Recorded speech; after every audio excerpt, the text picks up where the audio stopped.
Shalom Bapak Ibu Saudara terkasih, salam semangat-semangat, sukacita-sukacita. Kembali kita bertemu di ibadah online hari ini. Sesuai dengan tema gereja kita Arise and Shine, pastikan kita untuk terus dan tetap terhubung dengan Tuhan. Salah satunya dengan setia beribadah. Karena itu mari kita persiapkan dan persembahkan segala sesuatu yang terbaik agar ibadah kita berkenan kepadanya. Dengan penuh sukacita, mari kita beribadah. Shalom, selamat datang di keluarga masa depan cerah Gereja Kristen Perjanjian Baru Fajar Perdamaian Bogor. Anda bukan orang asing di sini, karena kita adalah satu keluarga di dalam Kristus. Dalam ibadah ini, kita mau menjadikan Yesus sebagai pusat hidup kita. Biarlah semua ibadah kita hanya untuk memuliakan Tuhan saja. Haleluya. Sesuai dengan amanat agung Yesus Kristus, kita melakukan pemuritan untuk setiap anggota gereja. Semua yang melayani dalam gereja kita harus mengikuti pemuritan. Ada 2 paket pemuritan dalam gereja kita, yaitu dasar kekristenan atau DK dan hidup berjemaat atau disingkat dengan HB. Kami menganjurkan saudara-saudari mengikuti pemuritan ini dan pasti akan bertumbuh dan diberkati. Sebagai gereja sel, kami menyelenggarakan kelompok-kelompok kecil di rumah. Supaya apa? Supaya kehidupan kekristenan kita bukan hanya sebagai suatu acara saja, tetapi kekristenan adalah komunitas yang saling membangun satu dengan yang lain. Silakan lihat di warna jemaat untuk mengikuti sel grup yang terdekat, atau biasa kita sebut dengan kesan kelompok saling memperhatikan. Selamat datang dan selamat beribadah dengan sukacita. Tuhan Yesus memberkati.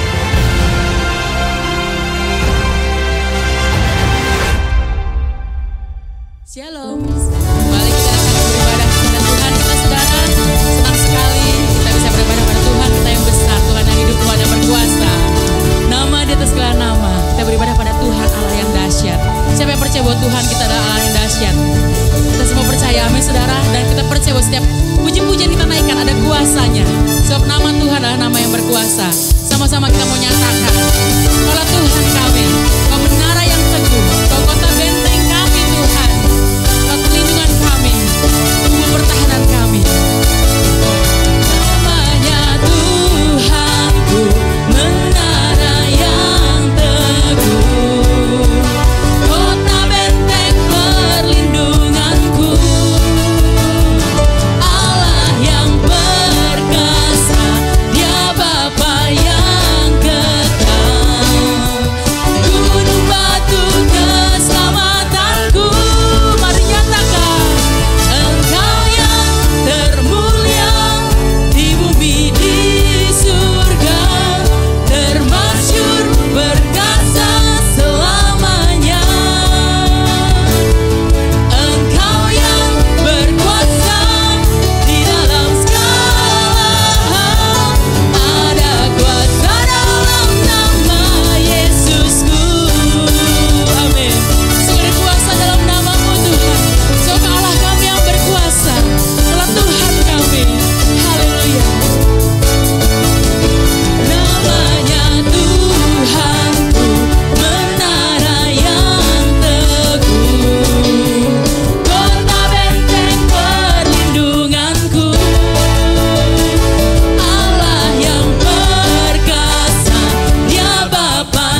Yes, kita percaya bahwa dalam nama Tuhan bertekuk lutut segala yang ada di langit dan yang di bumi.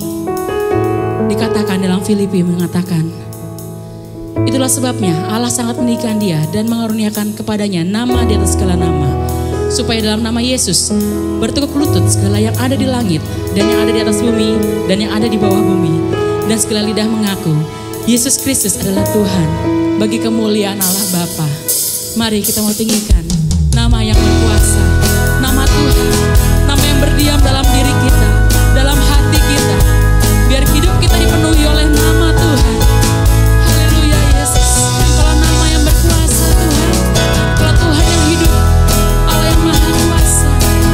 Kami tinggikan Engkau ya Tuhan. Haleluya Yesus. Mari nyatakan dengan sukacita. Tuhan, nama-Mu selalu di dalam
Segala nama yang berkuasa, nama yang ajaib. Sungguh Tuhan Yesus, kami jauh syukur Tuhan. Bagi Allah seperti Engkau Tuhan Yesus, Allah yang maha kuasa, mulia Engkau Tuhan, Allah yang maha baik. Terima kasih Tuhan Yesus, karena Engkau yang menyelamatkan hidup kami Tuhan Yesus, yang menebus kami Tuhan. Terima kasih ya Tuhan Yesus. Dan pada hari ini kami juga mau dengar firman bagi setiap kami Tuhan. Mari bicaralah Tuhan, kami percaya bahwa firman memiliki kekuatan dalam hidup kami Tuhan. Terangi setiap jalan kami Tuhan, melalui firman-Mu Tuhan Yesus. Tuntunlah kami Tuhan, lewat firman-Mu Tuhan. Urapi hamba-Mu Tuhan yang akan melakukan firman-Mu. Urapi setiap kami yang mendengarkan. Biar setiap firman-Mu itu boleh bertumbuh dan berbuah-buah dalam hidup kami Tuhan. Terima kasih Tuhan Yesus, kami serahkan bacaan firman Tuhan pada hari ini dalam tangan-Mu. Dalam nama Yesus Kristus kami berdoa. Haleluya. Amin. Shalom saudara-saudara sekalian. Hari ini kita akan melihat kepada kebenaran firman Tuhan yang saya beri judul Fighting Well in Faith and Good Conscience. Bertarung dengan atau berjuang dengan perjuangan yang baik dalam iman dan hati nurani. Tugas ini kuberikan kepadamu Timotius anakku, sesuai dengan apa yang telah dinubuatkan tentang dirimu, supaya dikuatkan oleh nubuat itu, engkau memperjuangkan perjuangan yang baik dengan iman dan hati nurani yang murni. Beberapa orang telah menolak hati nuraninya yang murni itu, dan karena itu kandaslah iman mereka. Di antaranya Himeneus dan Alexander yang telah kuserahkan kepada iblis, supaya jera mereka menghujat. 1 Timotius 1 ayat 18 sampai dengan 20. Bapa, kami mengucap syukur untuk hari ini. Terima kasih Tuhan. Kami percaya setiap jemaat-Mu yang menantikan kebenaran firman-Mu ini akan mendapatkan kekuatan, penghiburan, dan terlebih dari itu Tuhan, biarlah ada hikmat dan juga marifat untuk menjelaskan firman ini oleh Roh Kudus dan menuntun firman yang tertulis ini kepada firman yang hidup, yaitu Yesus Kristus Tuhan.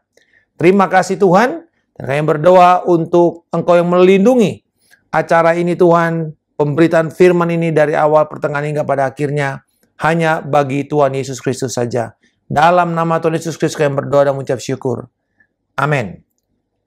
Saudara-saudara, ketika Rasul Paulus mendorong Timotius untuk melayani dan mempertahankan imannya, karena jemaat di mana dia melayani bukanlah tempat yang nyaman. Efesus dan kota-kota sekitarnya selain terkenal sebagai kota yang kaya, kota yang makmur, tetapi juga penuh dengan tantangan secara rohani. Karena di situ ada tempat penyembahan kuil besar Dewa Artemis, di mana mereka akan terus setiap hari dengan tidak putus-putusnya mengatakan, besarlah engkau Artemis, besarlah engkau Artemis. Mereka terus mengumandangkan sehingga atmosfer rohani itu juga tidak mudah. Dan lebih dari itu, bahwa banyak hal-hal dan tantangan yang membuat jemaat di sana juga walaupun bertumbuh tetapi juga mengalami banyak ancaman. Dan salah satunya adalah keadaan iman yang kandas. Dan ini bukan cuma dialami oleh jemaat, tapi bahkan oleh para pemimpin-pemimpin mereka juga yang akhirnya jatuh ke dalam pengajaran palsu atau yang juga menjadi sesat. Kenapa bisa begitu? Kalau kita melihat kapal kandas atau shipwreck, kandas itu karena dia menabrak karang atau keadaan di mana air yang dangkal, dan biasanya kalau kapal itu sudah begitu parahnya kandasnya, semewah apapun, sebesar apapun, kalau tidak bisa lagi diselamatkan, dia akan menjadi barang rongsokan. Walaupun hebat, tetapi menjadi barang rongsokan. Dan kita melihat di sini bahwa kita bisa memulai sebuah perjuangan iman yang baik, tetapi jangan sampai berakhir sebagai barang rongsokan. Berhenti di tengah jalan, dan kemudian rusak, saudara. Tidak bisa lagi dipulihkan. Hari ini kita akan melihat bagaimana berjuang dengan perjuangan yang baik. Kondisi-kondisi yang sedang kita alami saat ini, terutama hampir 11 bulan setelah pandemik ini, banyak orang-orang pada awalnya begitu bersemangat. Dengan kondisi tantangan, orang mulai walaupun mahal, masker dibeli dengan begitu upaya, walaupun harganya mungkin bisa beratus-ratus kali lipat. Tetapi kemudian, setelah 6 bulan, 9 bulan, 10 bulan, kita melihat apa yang terjadi. Orang mulai mengalami yang namanya burnout, keletihan secara mental untuk melewati masa ini. Awalnya mungkin ketika ibadah, walaupun itu ibadah daring, online, orang bersemangat. Orang bersuka cita. Tetapi kemudian ketika semua mulai melakukannya, apa yang dulu kelihatannya baru, seperti honeymoon stage, seperti fase bulan madu, orang semangat karena hal itu baru, sekarang ini sudah menjadi sebuah kebiasaan, gaya hidup, dan menjadi salah satu cara yang normal untuk bisa berkomunikasi. Akhirnya tidak banyak juga semangat yang semakin dipertahankan, justru semakin merosot. Akan juga terjadinya yang namanya satu kecemasan yang meningkat. Sehingga secara rohani itu menjadi pasif dan apatis. Kalau kita melihat kenapa seseorang bisa pasif, kenapa seseorang bisa apatis, kenapa orang itu bisa mengalami kandas iman. Mungkin pertama karena dia kalah bertarung dalam kedagingannya. Ada dosa, kebiasaan, kedagingan, amarah, mungkin hawa nafsu, sensualitas, hal-hal yang atau mungkin gampang iri hati, kedagingan-kedagingan seperti ini yang berusaha berjuang terus-menerus walaupun udah puasa apa semua tapi tetap sepertinya tidak bisa menang. Akhirnya mengenal, sudahlah mungkin udah beginilah kondisi saya. Ya udah, saya nyerah aja. Menyerah terhadap kedagingan. Kita tahu bahwa 3 musuh besar kita ya. Selain setan, ada kedagingan dan juga ada roh-roh duniawi.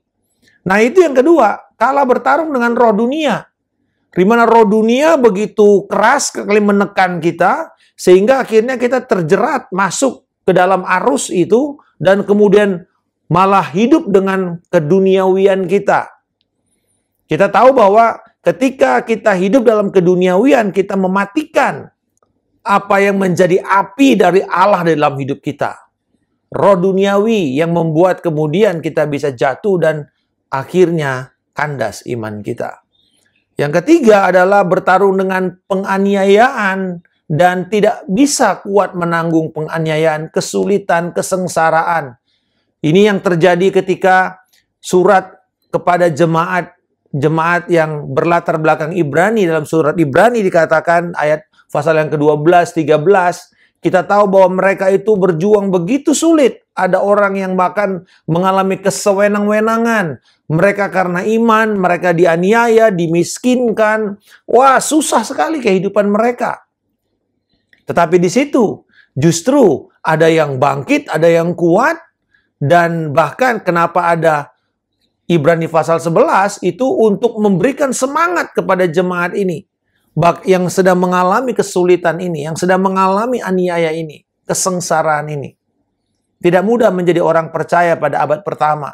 Dan saya percaya juga, kalau ada yang mengatakan nggak mudah jadi orang Kristen pada abad ke-21, hal yang sama, tidak mudah menjadi orang Kristen pada awal abad pertama. Jadi sebenarnya dengan kata lain, bahwa kekristenan memang akan bertarung dengan keduniawian dan kesengsaraan, serta juga aniaya, dan terakhir adalah penyesat gereja, di mana ketika ada pengajaran murni, akan juga ada pengajaran-pengajaran palsu. Pengajaran palsu yang hanya mementingkan popularitas, hanya mementingkan karisma, hanya mementingkan pengikut, tetapi kemudian menyesatkan. Dan hal yang sama, saudara-saudara, itu terjadi pada abad pertama, sedang terjadi juga pada abad ke-21. Saat ini, setiap orang bisa memancarkan ide-idenya dengan semua peralatan dan juga alat-alat platform-platform digital, sehingga setiap orang bisa bersuara. Dan akhirnya orang bingung, mana yang benar, mana yang hampir benar, mana yang tidak benar. Hari ini, saudara-saudara, mari kita melihat bagaimana kita bisa berjuang, bertarung, fight the good fight of faith. Dan di sini, Rasul Paulus memberikan kepada Timotius satu dorongan. Dikatakan kepada nubuatan yang kau sudah terima, kepada janji Tuhan yang kau sudah dapatkan. Berjuang dengan firman itu, berjuang dengan janji Tuhan itu. Nah, saudara-saudara, setiap kita mungkin mendapatkan janji Tuhan, setiap kita mungkin pernah mendapatkan firman Allah yang secara pribadi berbicara kepada kita, yang kita pegang. Bahkan mungkin awal tahun ini kita berdoa, berpuasa, lalu kemudian Tuhan menyatakan pernyataan-pernyataan firman-Nya yang kepada gereja, kepada kelompok, kepada perseorangan, kepada keluarga, lalu kita pegang itu. Dan saudara-saudara, bahwa firman nubuatan itu menjadi senjata peperangan kita melawan semua yang tadi mengancam iman kita. Bagaimana kita bisa berjuang dengan baik? Saudara, dikatakan oleh Rasul Paulus, tugas ini kuberikan kepadamu Timotius anakku. Yaitu anak iman, karena Timotius adalah orang yang anak muda yang dimenangkan oleh Paulus pada waktu pelayanannya. Kita bisa baca di kisah para rasul. Lalu kemudian dikatakan sesuai dengan apa yang telah dinubuatkan tentang dirimu. Ya, janji Tuhan yang diberikan kepada Timotius tentang dirinya, tentang panggilannya, tentang kehidupannya. Lalu dikatakan supaya engkau dikuatkan oleh nubuatan itu, engkau memperjuangkan perjuangan yang baik dengan iman dan hati nurani yang murni. Jadi ada dua hal di sini, iman dan hati nurani yang murni. John Stott mengatakan, mengomentari ayat ini, dikatakan bahwa di ayat ini jelas sekali ditunjukkan bahwa berjuang dengan perjuangan yang baik memerlukan hal yang objektif, yaitu berpegang pada warisan iman rasuli, dan secara subjektif, yaitu merangkul harta yang berharga, yakni hati nurani yang murni. Nah, saudara-saudara, jadi di dalam perjuangan iman kita melibatkan hal yang objektif dan hal yang subjektif. Hal yang objektif berarti yang tidak pernah berubah, yang standar, yang absolut, yang tidak terpengaruh kepada zaman, kepada situasi, kepada waktu. Sesuatu yang objektif. Dan kita tahu bahwa di dalam objek iman kita adalah Kristus, dan iman kita, kekristenan itu menjadi objektif karena itu bisa dilakukan di seluruh keadaan, di seluruh muka bumi, di seluruh suku, kaum, bahasa, di seluruh zaman. Objektif kita adalah Kristus, dan perjuangan kita menjadi objektif karena kita pegang akan warisan iman yang datang dari doktrin firman Tuhan. Doktrin dasar kekristenan. Doktrin yang membuat kita bertahan dan tahu iman kita itu berbicara. Doktrin yang datang dari kebenaran ayat-ayat firman suci. Dan Alkitab berkata bahwa inilah yang akan membuat kita bisa diajar, dinyatakan kesalahan, diperbaiki kelakuan kita, dididik dalam kebenaran.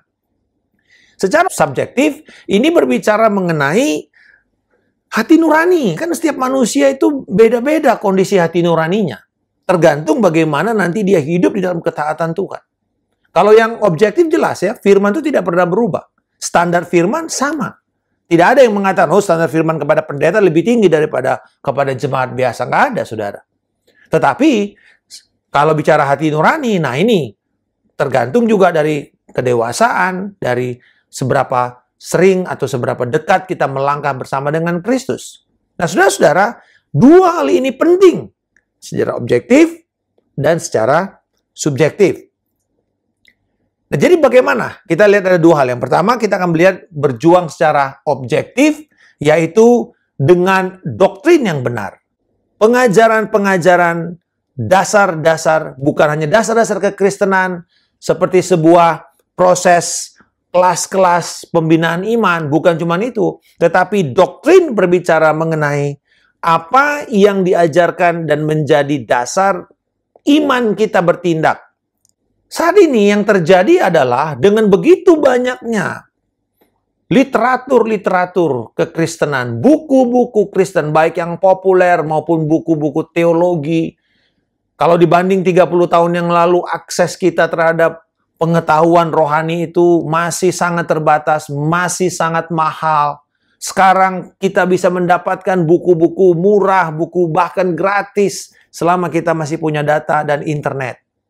Nah, saudara-saudara, tetapi sayang sekali, di tengah-tengah begitu banyaknya melimpah ruahnya persediaan informasi, kebenaran yang menyedihkan bagi banyak orang Kristen adalah bahwa kasih mereka kepada Tuhan merana, tergerus, kelaparan, mengalami kerusakan, karena mereka tetap tidak punya pengetahuan, kurang pengetahuan tentang Tuhan.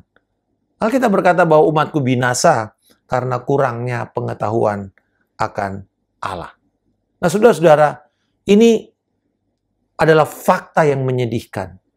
Kita justru di tengah-tengah begitu banyaknya kelimpahan informasi, ibarat pepatah mengatakan, tikus mati di lumbung padi yang berkelimpahan. Banyak orang Kristen nggak ngerti. Di tengah-tengah begitu banyaknya dan mudahnya akses untuk mendapatkan pengetahuan rohani, justru mereka imannya merana. Kenapa? Bisa saja sebagai gereja kita kurang memperlengkapi jemaat. Bisa saja bahwa di dalam proses pemuritan orang-orang tidak diajar bertumbuh, berfokus kepada firman Tuhan. Hanya berfokus kepada pengalaman, berfokus kepada perasaan, berfokus pada apa kata orang. Tidak mau bekerja keras untuk membaca firman, tidak mau bekerja keras untuk mempelajari firman. Nah, kalau kita bicara doktrin di sini kan langsung kita berpikir, aduh, nggak mau deh, ini teologis banget. Gitu. Padahal sebenarnya setiap orang itu adalah teolog, yaitu apa yang Anda tahu dan apa yang Anda kasihi tentang Tuhan, ya itulah teologi saudara. Itulah teologi kita. Jadi doktrin itu bukan semata-mata yang kita dapat dari pelajaran sistematika teologi. Seperti doktrin Tritunggal, doktrin Kristologi, doktrin keselamatan, doktrin Roh Kudus, doktrin akhir zaman. Itu semua perlu. Apalagi doktrin akhir zaman sekarang ini. Di mana begitu banyak orang khawatir mengenai vaksin, mengenai chipnya lah, apa sajalah. Saya bilang, baca firman. Di kitab Wahyu jelas sekali. Ini zaman, saudara-saudara dengar baik. Kita hidup di masa Wahyu 2 dan Wahyu 3. Itu yang zaman sekarang. Wahyu 4 seterusnya itu nanti. Belum datang. Nah, kalau kita nggak mengerti ini, jelas sekali Alkitab. Kalau kita baca di Wahyu pasal yang pertama, dikatakan tuliskanlah apa yang telah engkau lihat, yang akan sedang terjadi dan yang akan terjadi. Saudara-saudara, dengan kita tahu firman ini, kita nggak perlu khawatir. Saya harus banyak menenangkan orang, mengatakan, Bu, Papa, dengar ini, baca firman ini, jelas. Sehingga kita tidak hidup dalam ketakutan, hidup dalam kekhawatiran. Nggak ada vaksin bingung, ada vaksin bingung. Saudara lihat kenapa? Karena kita nggak punya dasar kebenaran firman-Nya. Kita nggak tahu apa yang Alkitab katakan tentang zaman akhir. Kita cuma comot kiri kanan. Kita nggak disuruh, kita nggak mau duduk dan mempelajari itu secara menyeluruh. Kita cuma mau sekedar mencomot apa yang kita rasa enak didengar. Yang rasanya memuaskan intelektual kita. Bukankah itu yang sekarang kita alami? Zaman daripada 2 Timotius pasal yang ketiga. Bahwa inilah yang terjadi dalam ayat 1-5. Di akhir zaman, orang-orang mencari pengajaran yang memuaskan telinga mereka. Mungkin sesuatu yang sifatnya konspiratif. Oh, ini dia Illuminati dan seterusnya. Oh, ini pemerintahan tunggal. One world order. Baca Alkitab, maka engkau akan lihat. Tertanam di dalam firman Tuhan, tertanam di dalam gereja Tuhan yang mengajar dan mendidik kita untuk tahu bagaimana hidup dengan benar. Nah, saudara-saudara, doktrin yang benar akan menuntun kepada tindakan yang benar. Hidup kita ini akan dituntun apa yang kita ketahui, apa yang kita percayai tentang Allah. Itu segala-galanya, saudara. Karena apa yang engkau ketahui, apa yang engkau percayai, yang kau yakini, itulah yang akan menentukan tindakan-tindakan kita dalam kehidupan kita. Jadi sederhana, kita ini diatur oleh pengetahuan dan keyakinan kita tentang Allah. Kalau pengetahuan kita tentang Allah salah, terselewengkan, gaje saudara tahu gaje, gak jelas, tersesat, maka kita akan jatuh di dalam hidup yang gak jelas juga. Hidup yang terombang-ambing. Hidup yang, wah, pengajaran apa sekarang? Lari ke sana. Lari ke sana. Gitu. Nggak tahu. Nggak pernah tahu apa yang harusnya dia terima dan dia pegang. Mari sebagai jemaat Tuhan, kita tertanam di dalam firman Tuhan. Tertanam di dalam kebenaran. Tertanam di dalam gereja yang sungguh-sungguh akan mengajarkan kepada kita kebenaran firman yang akan memerdekakan kita. Untuk itu, supaya kita bisa secara objektif berjuang dalam perjuangan iman kita dan menang, maka ambil komitmen kita untuk membaca, mempelajari firman Tuhan itu secara teratur dan konsisten. Baca firman Tuhan, jangan cuma kita mengandalkan sekedar renungan, tetapi mari kita gali firman Tuhan, tahu tema-tema di kitab suci, tahu plot-plotnya, alur-alurnya, tahu saudara makna teksnya, tahu apa yang menjadi tujuan penulis kepada pendengarnya di lewat kitab itu. Sehingga dengan begitu kita paham konteks firman. Jadi nggak ada lagi main asal comot saudara. Demi menyenangkan, demi membenarkan pandangan-pandangan tertentu. Yang belum tentu itu adalah firman Tuhan. Seringkali kita tahu bahwa roh duniawi masuk dan dibungkus dengan firman Tuhan. Dan akhirnya, para pengkhotbah tidak lagi berkhotbah firman Tuhan, tetapi menjadi pembicara motivasi. Firman Tuhan pasti akan memotivasi kita untuk bertindak benar.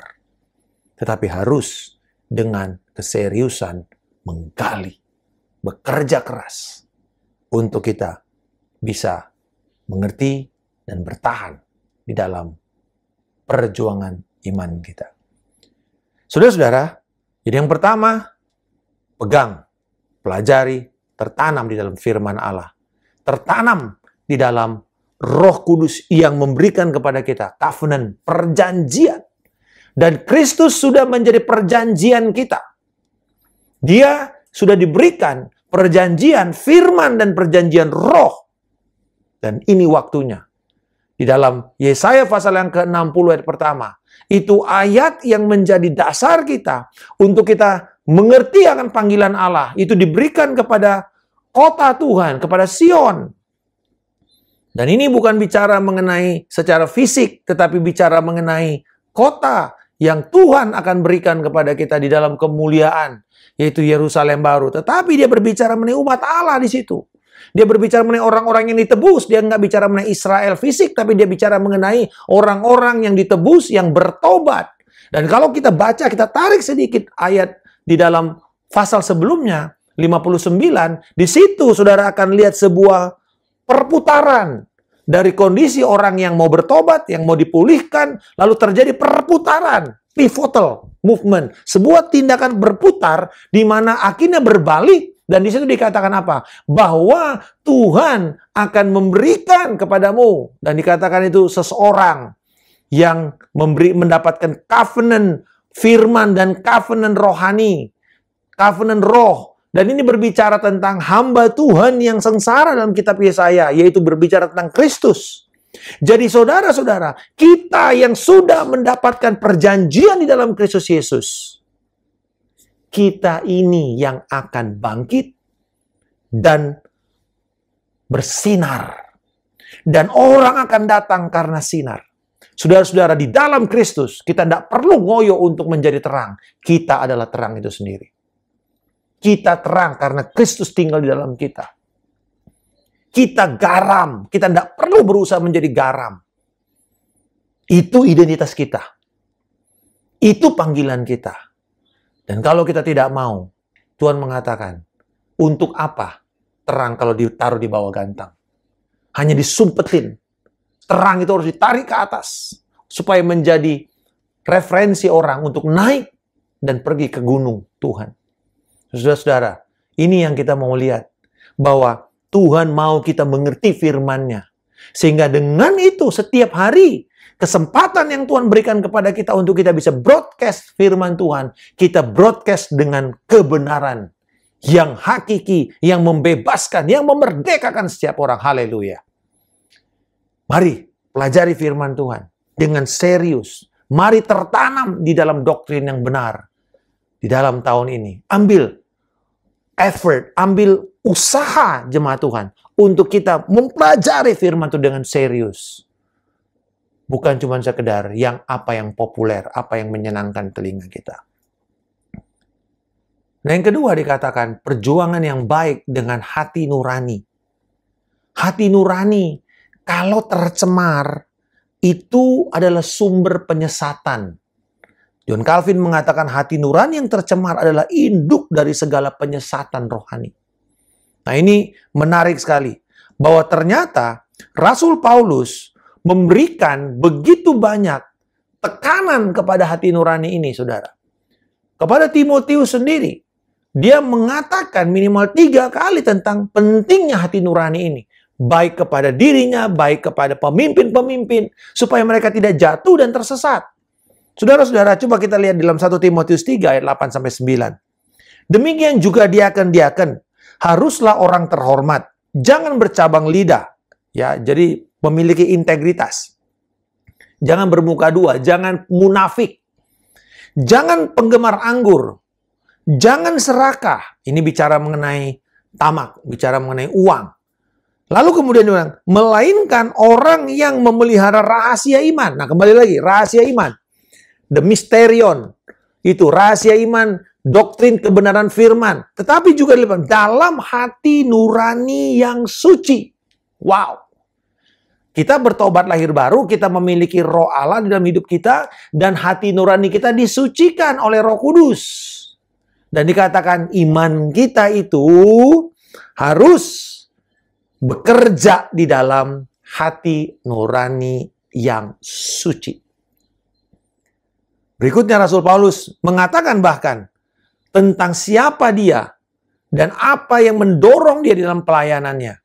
Di dalam Kisah Rasul 23 ayat pertama, ketika dia berada di sidang mahkamah agama, Paulus harus dibawa, ditangkap, lalu kemudian setelah dia diambil dari Yerusalem dan kemudian dituduh dengan dakwaan palsu. Dia berdiri di sana. Dia berkata, Paulus berkata, "Hai saudara-saudaraku, sampai kepada hari ini, aku tetap hidup dengan hati nurani yang murni di hadapan Allah." Saudara-saudara lihat, sejak dia bertobat berarti dia sadar sekali dari Kisah Rasul pasal yang ke-7, di mana Saulus masih menjadi pengikut sekte Farisi, garis mazhab keras, saudara, garis keras. Dan kemudian dia bertobat sampai perjalanannya, sampai dia diadili di dalam mahkamah agama, Kisah Rasul 23, berarti bayangkan saudara perjalanannya yang mungkin kira-kira kalau kita bilang itu dia pada Kisah Rasul 8 ini berumur sekitar 33-34 tahun karena dia seusia dengan Yesus, sezaman dengan Yesus. Lalu kemudian Kisah Rasul 23 itu kira-kira hampir 2-3 tahun sebelum dia akan meninggal. Jadi kira-kira tahun 64. Jadi minimal dari tahun 30 ke tahun 64. Ini hampir 30-an tahun di dalam pelayanannya, saudara. Dia katakan, aku tetap dengan hati nurani yang murni melayani Tuhan. Dia tahu dengan sadar. Saya ini nggak munafik hidupnya. Saya nggak bermuka dua. Saudara-saudara, belum hanya itu saja. Dia bahkan berkata lagi, bagaimana dia begitu kuat sekali mempertahankan imannya. Di tengah pengadilan di hadapan Felix, kali ini di hadapan penguasa Roma.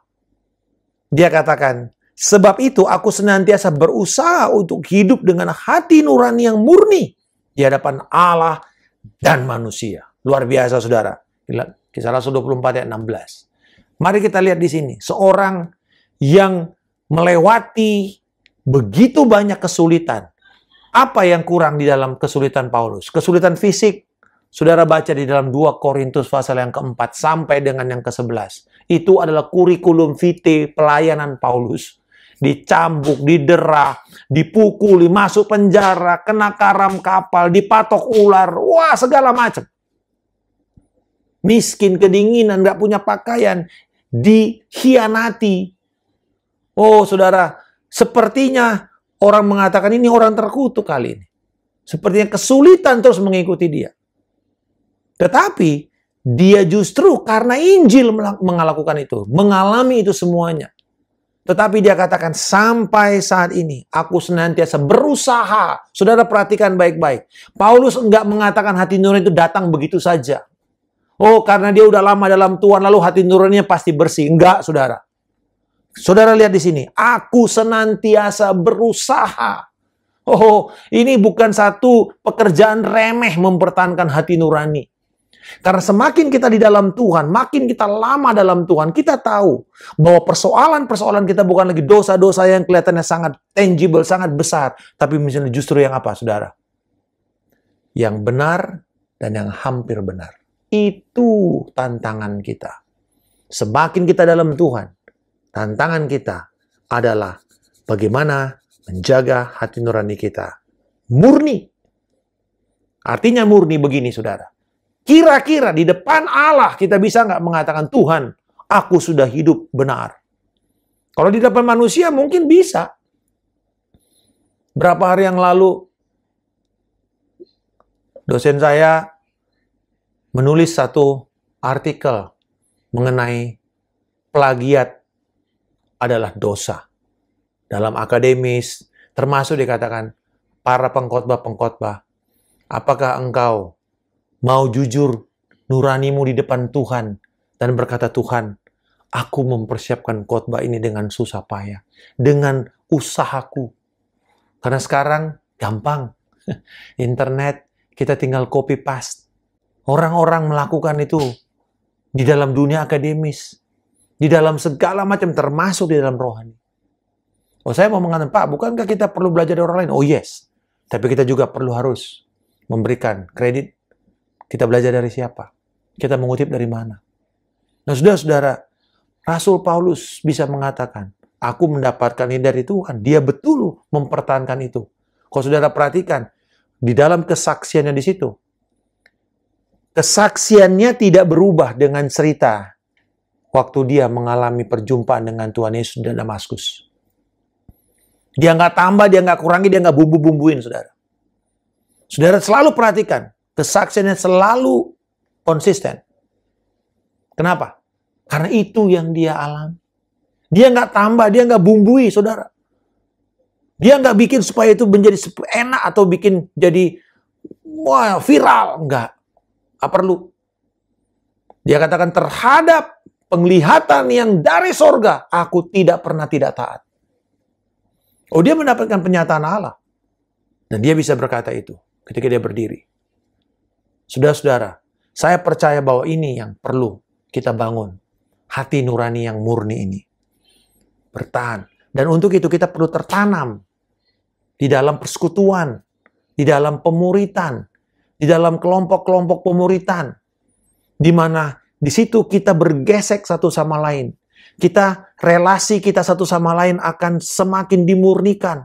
Dan di situ kita akan juga mempertahankan hati nurani yang murni di depan Allah dan di hadapan manusia.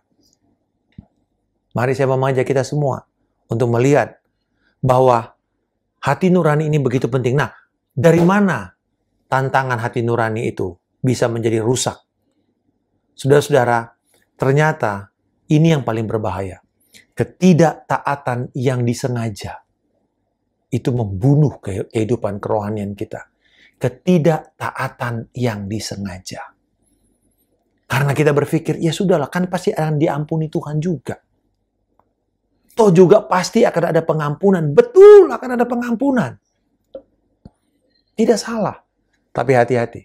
Banyak orang Kristen yang berpikir, walaupun dia sudah diselamatkan, dia bisa hidup berkompromi. Dan berkompromi. Mungkin sedikit saja, mungkin nggak banyak lah Pak. Semua orang juga bikin begitu kok. Kompromi. Tapi ingat, ketidaktaatan yang disengaja membunuh kehidupan rohani kita semua. Saya mau tutup saudara-saudara dengan beberapa pernyataan hal ini. Kita hanya bisa berdiri di tengah-tengah tekanan yang cukup keras jika hati nurani kita bersih, murni. Karena tanpa hati nurani yang murni, tidak ada kemampuan untuk bertahan atau menolak godaan yang ada. Bangun hati nurani kita. Dikatakan beberapa orang telah menolak hati nurani yang murni itu. Karena itu kandas iman mereka. Nggak bisa kemana-mana lagi. They stuck. Jadi mungkin mereka dulu hebat, tapi stuck. Dan akhirnya jadi barang rongsokan. Saudara-saudara, ketika seseorang kandas imannya, hatinya jadi keras. Dia bilang, ngapain sih lagi berjuang dengan iman? Ngapain sih berjuang dengan ketulusan? Ngapain sih hidup kudus? Ngapain sih susah-susah amat jadi orang Kristen? Saudara-saudara, itu pernyataan orang yang pahit, yang kandas imannya.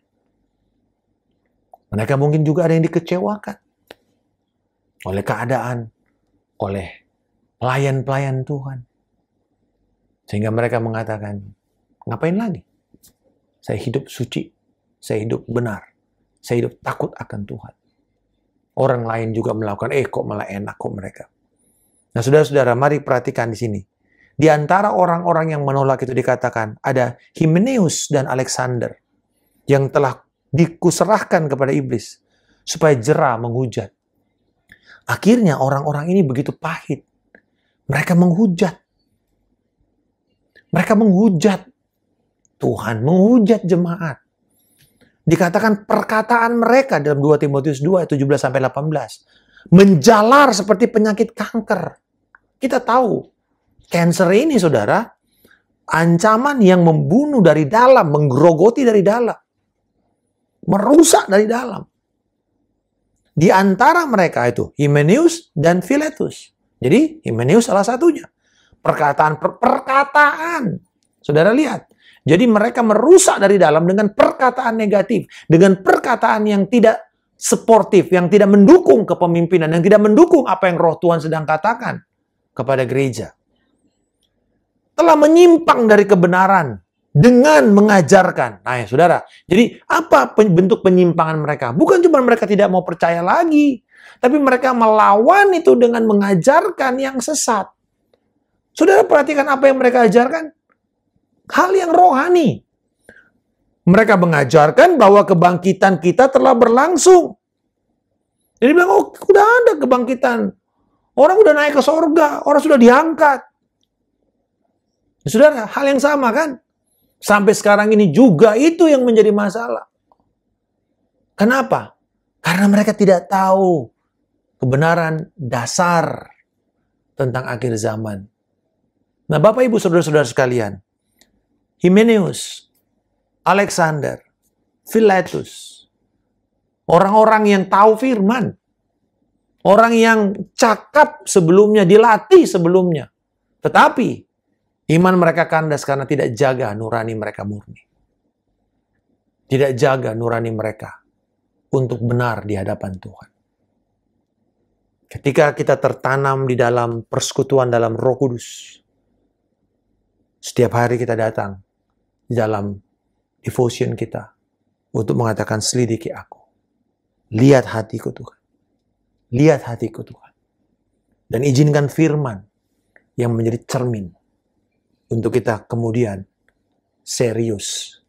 Hal-hal yang kecil, pikiran-pikiran yang menyesatkan, benih-benih yang mungkin hari ini oke kita pikir, tetapi ini bisa menjadi benih yang tumbuh tanpa kita sadari. Dia akan tumbuh, lalu kemudian bertunas, lalu kemudian nanti mulai menghasilkan bulir, dan akhirnya si iblis datang menuai tanpa kita sadari. Oh, saudara-saudara, saya belajar dalam minggu ini untuk bagaimana memelihara hati nurani yang murni, termasuk di dalam mempersiapkan firman ini.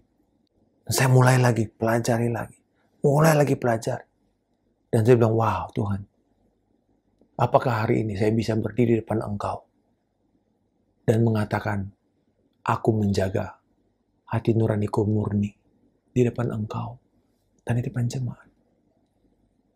Saudara-saudara, sangat mudah kita bisa memanipulasi orang saat ini dengan platform-platform digital ini. Kita bisa membuat segala sesuatu, background segala sesuatu indah, dan terkesan itulah kita.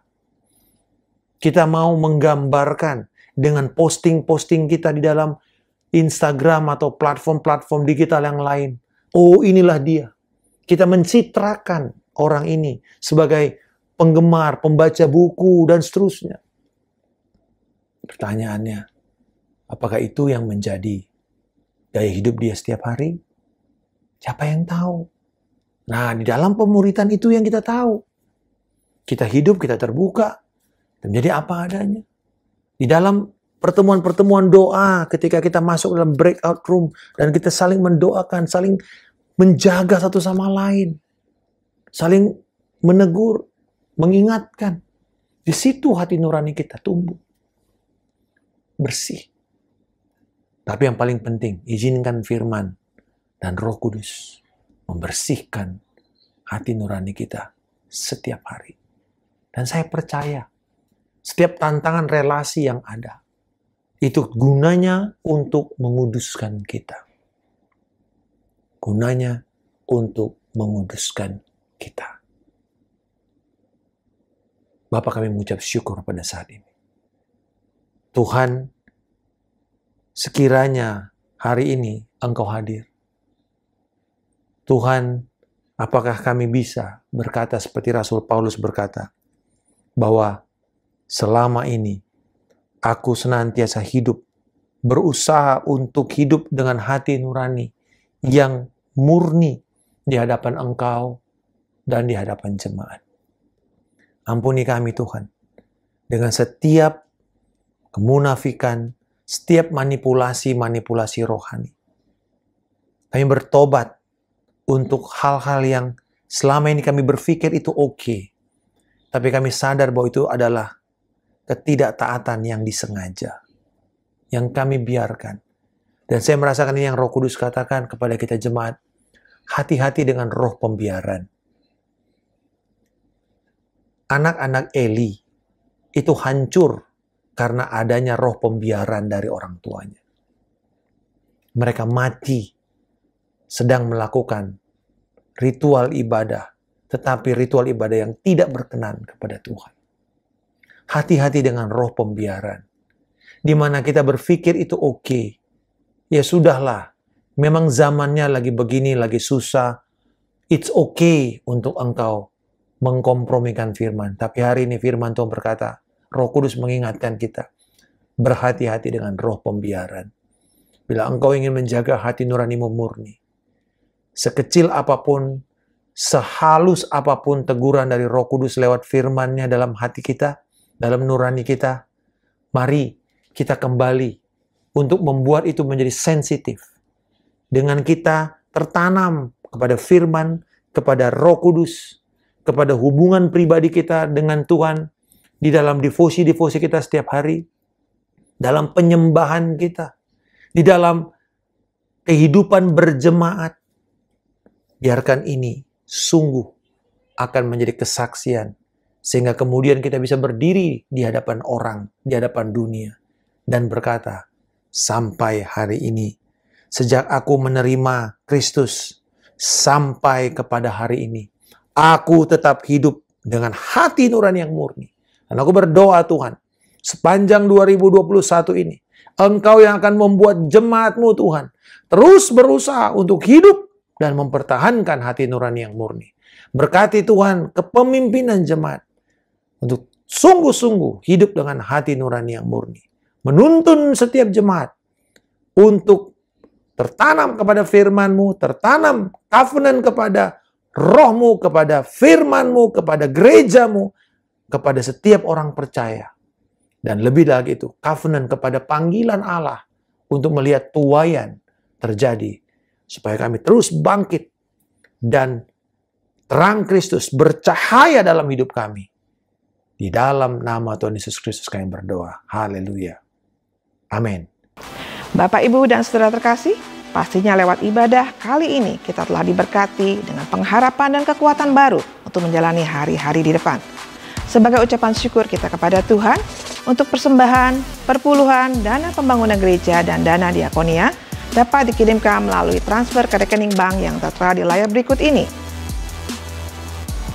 Untuk persembahan dan perpuluhan dapat pula menggunakan OVO dan GoPay dengan cara men-scan QR Code atau memasukkan nomor akun yang tertera di layar.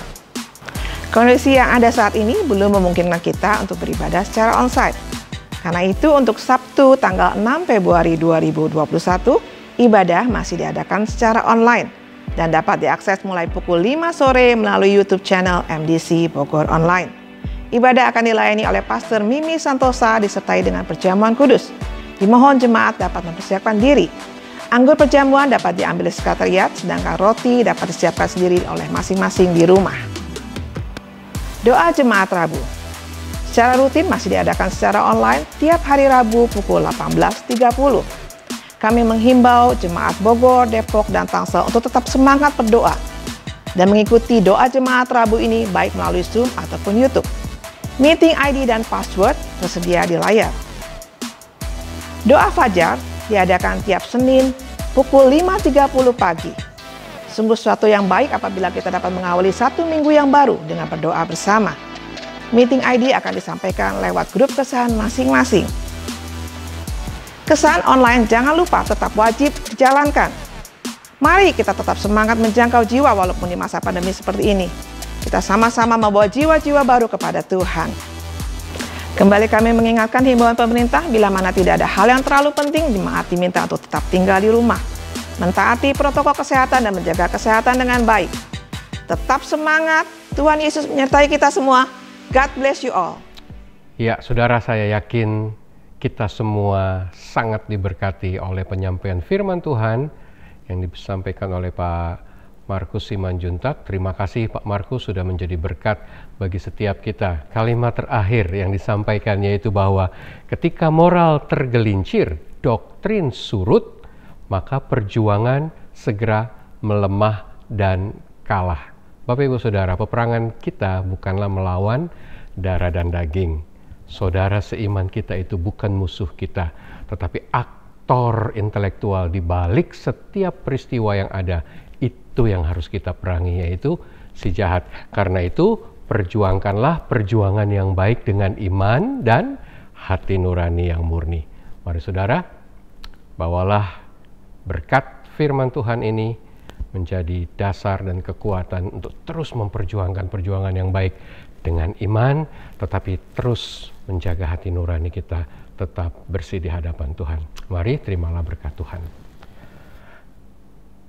Damai sejahtera dari Allah Bapa dan dari Tuhan Yesus serta Roh Allah yang kudus memelihara hati nurani setiap kita tetap terjaga murni di hadapannya, dan dengan kekuatan Roh Allah terus memperjuangkan perjuangan yang baik. Tuhan yang membawa saudara sampai sejauh ini, Dia yang akan terus menguatkan setiap saudara untuk menang dan mengalami semua kekuatan kuasa-Nya. Terimalah berkat-Nya, jadilah berkat bagi semua orang di dalam nama Tuhan kita Yesus Kristus. Amin.